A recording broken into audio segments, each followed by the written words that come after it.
Olá, bem-vindos a mais um vídeo aqui no canal Ricardo de Paris. Eu sou o Ricardo e hoje temos a continuação do capítulo introdutório de A História Sem Fim de Michael Ende. Mas primeiro, curta o vídeo.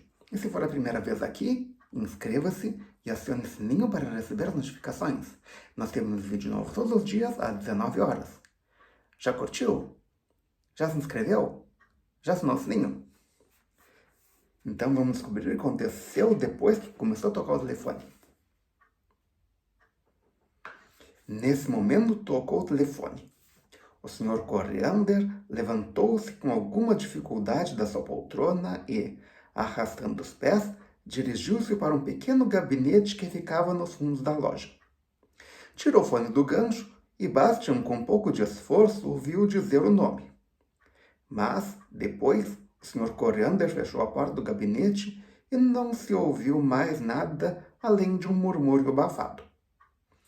Bastian deixou-se ficar onde estava, sem saber como aquilo tudo tinha acontecido e por que ele havia dito e confessado tudo aquilo. Detestava que lhe fizessem perguntas. De repente, apavorado, deu-se conta de que ia chegar atrasado à escola. Sim, tinha que se apressar, correr. Mas deixou-se ficar onde estava indeciso. Alguma coisa o retinha e ele não sabia ao certo o que era. Continuava a ouvir no gabinete a voz abafada do Sr. Coriander. A conversa ao telefone não acabava mais. Bastian deu-se conta de que durante todo o tempo estivera olhando fixamente o livro que o Sr. Coriander tinha nas mãos e que se encontrava agora sobre a poltrona de couro. Era como se o livro tivesse uma espécie de magnetismo que o atraía irresistivelmente. Aproximou-se da poltrona, estendeu a mão devagar e tocou o livro.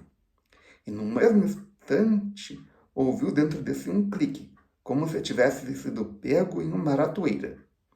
Bastian teve a estranha sensação de que aquele troque desencadeara qualquer coisa que agora devia forçosamente seguir seu curso. Levantou o livro e olhou por todos os lados. A capa era de seda cor de cobre e brilhava quando ele mudava o livro de posição. Folheando rapidamente o volume, observou que estava impresso em duas cores diferentes. Não parecia ter gravuras, mas as letras que iniciavam os capítulos eram grandes e muito ornamentadas. Examinando melhor a capa, descobriu duas serpentes, uma clara e outra escura, que mordiam uma a cauda da outra, formando uma figura oval. Dentro desta figura, em letras cuidadosamente traçadas, estava o título: A História Sem Fim. Curiosamente, esse também tem essa mesma... Tem as duas serpentes também. Ah, mas esse aqui é uma cópia. O título não está dentro da parte oval e também elas não são de duas cores. Ou seja, esse livro é uma cópia. Não é o original. Se você sabe onde está o livro original, coloque nos comentários abaixo. Estou curioso para ir lá verificar. As paixões humanas são misteriosas, e as das crianças não são o menos que as dos adultos.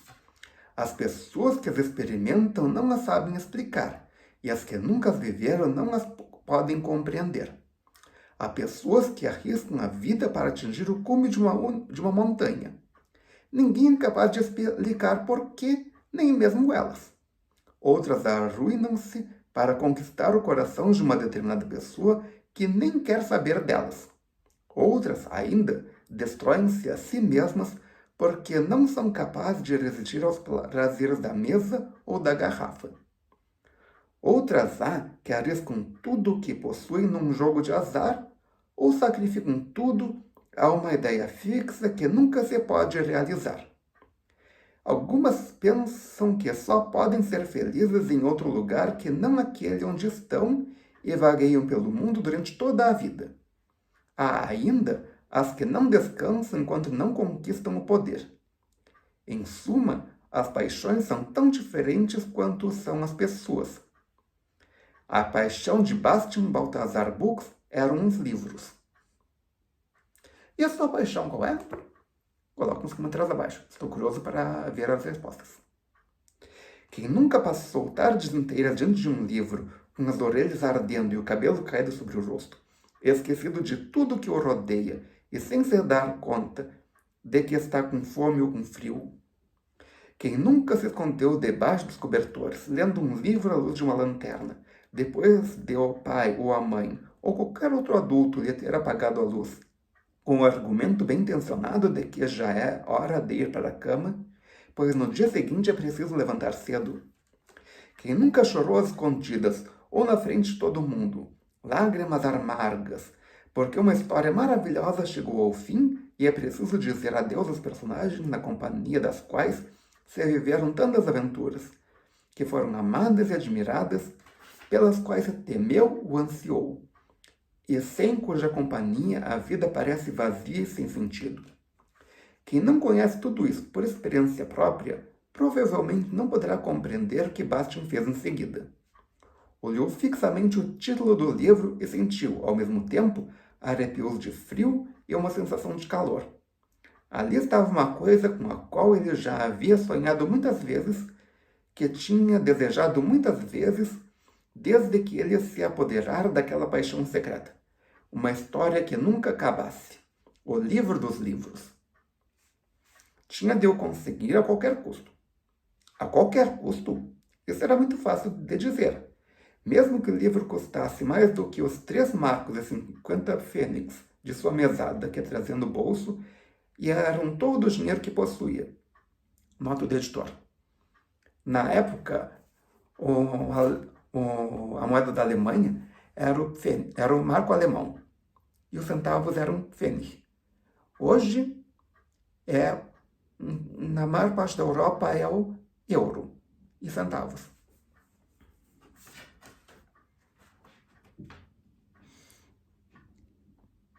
E era todo o dinheiro que possuía.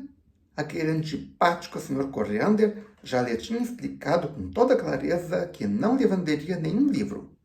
E com certeza também não o daria de presente. Não havia esperanças. E, no entanto, Bastian sabia que não podia ir embora sem o livro. Percebia agora que tinha entrado na loja por causa daquele livro, que o livro tinha atraído de alguma forma misteriosa porque queria pertencer a ele, porque de fato a ele pertencera desde sempre. Bastian escutou atentamente o murmúrio que continuava a se ouvir do gabinete. Sem se dar conta do que fazia, escondeu o livro embaixo do casaco e apertou-o contra o corpo com ambos os braços, sem fazer barulho. Recuou até a porta da loja, olhando sempre para a outra porta do gabinete. Ergueu o trinco com cuidado. Não queria que os sininhos de lastão fizessem barulho. Por isso entreabriu a porta de vidro, só o necessário para poder escapulir para a rua. Fechou a porta com cuidado pelo lado de fora, sem fazer barulho.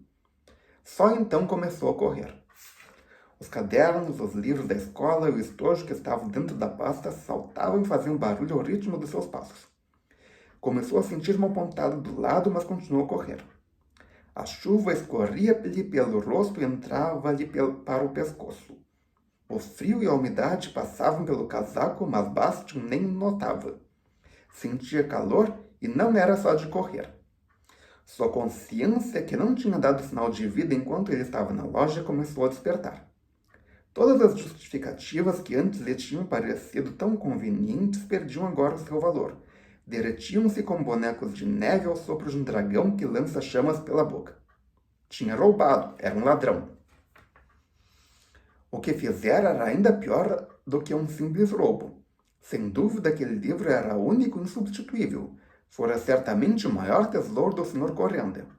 Roubar a um violinista seu violino ou a um rei a sua coroa era muito pior do que assaltar um banco. Enquanto corria, mantinha um livro bem apertado contra o corpo por debaixo do casaco. Não queria perder, apesar do muito que lhe ia custar. Era tudo o que tinha no mundo. Pois é claro que agora não podia voltar para casa.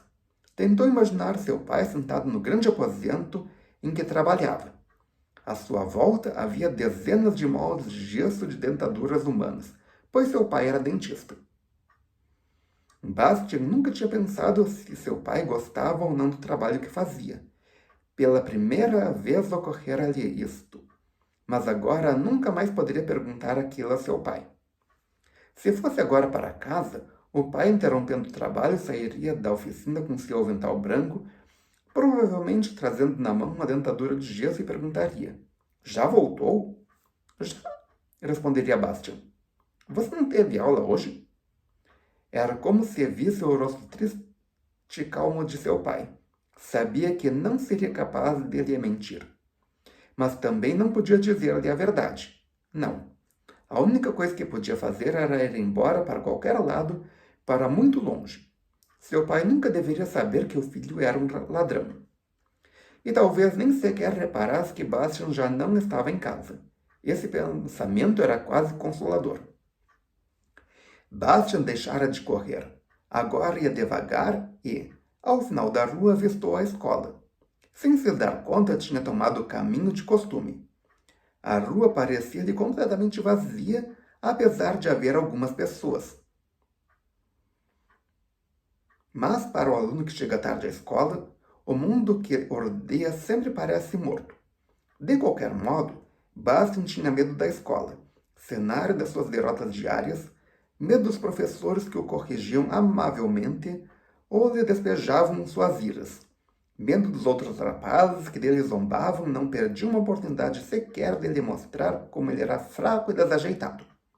Não era a primeira vez que a escola lhe parecia uma prisão onde ele sofria um castigo infidável que duraria até que ele crescesse e tinha que de suportar com muda resignação.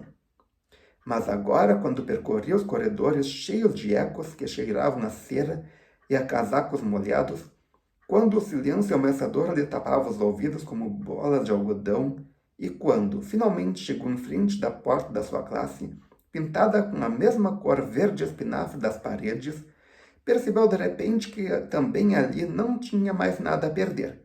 Tinha de ir embora e o melhor era fazê-lo já. Mas, por hoje, vamos parar por aqui. Vamos descobrir agora para onde é que ele vai.